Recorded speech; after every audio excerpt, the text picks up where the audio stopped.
How to cash a check on Cash App. Hi everyone, welcome back to the channel. So in today's video I'll guide you on how you can cash a check on Cash App, so make sure to watch the video till the end.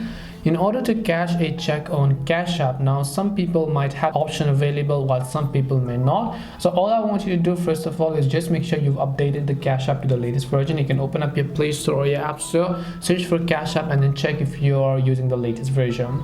Then once you've done that, you want to simply open the Cash App on your phone. Once you open up Cash App, you want to come to the Home tab from the bottom left hand side of the screen. And if you actually scroll down over here, you'll be able to see paper money, recurring deposits, direct deposit, bank and wire transfers.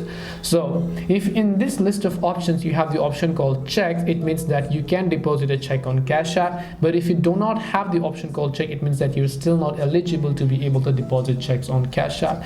But you're going to find the option over here. Paper money is not check, recurring deposits are on check. They're just to add money from your debit card and so on. But you'll find the option called checks. If you're eligible, you should be able to scan the front side and the back side of the check, the signature, and then deposit money on Cash App. That's it for today's video on how you can cash a check on Cash App. Hope this video was helpful to you guys, and if it did help you, make sure to leave a like and subscribe to the channel. And if you have got any more questions, feel free to leave them down. Thank you for watching and see you in the next video.